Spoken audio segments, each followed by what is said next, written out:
Bí a bá ń sáré ní pápá oko yẹlẹnku yẹlẹnku láàrin níbẹ̀ bí odò yẹlẹnku yẹlẹnku ṣùgbọ́n tí ogun ayé òfin ni lọ́kàn balẹ̀ ọlọ́run alágbára là ń ké pè no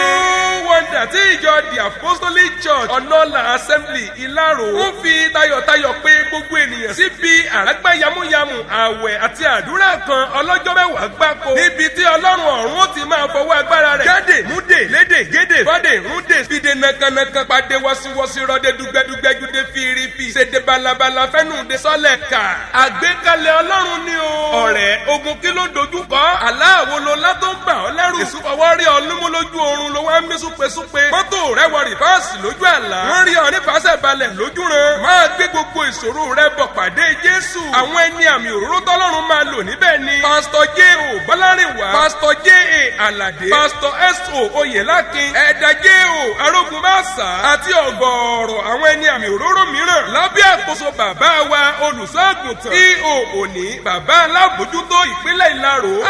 ìyanu yóò ṣẹlẹ̀ ní ọjọ́ kejìlélógún oṣù kejìlá ní o 22nd to 31st ọjọ́ tí ó kẹ́yìn ọdún tí a wà yìí agogo 5 ìrọ̀lẹ́ ní àdúrà yóò máa bẹ̀rẹ̀ nínú gbọ̀ngàn ìjọ wa the apostolic church ọ̀nọ́là assembly Ìlaró fún ìwádìí síwájú sí 08033708586 tàbí 07053471032 gbogbo ènìyàn lápẹ́ o bí o bá lè wá ó dájú pé wàá gba ìtura.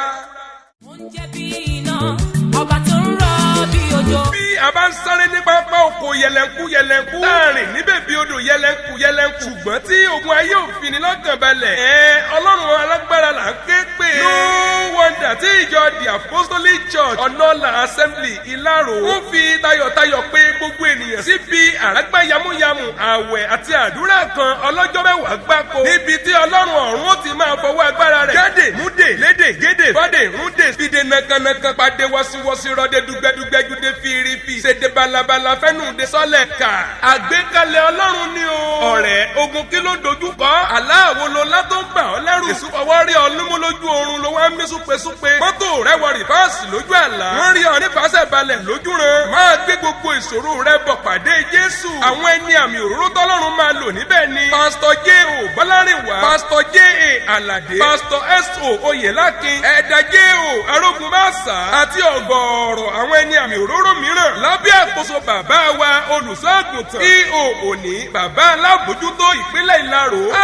ìyanu yóò ṣẹlẹ̀ ní ọjọ́ kejìlélógún oṣù kejìlá ní o 22nd to 31st ọjọ́ tí ó kẹ́yìn ọdún tí a wà yìí agogo 5 ìrọ̀lẹ́ ní àdúrà yóò máa bẹ̀rẹ̀ nínú gbọ̀ngàn ìjọ wa the apostolic church ọ̀nọ́là assembly Ìlaró fún ìwádìí síwájú sí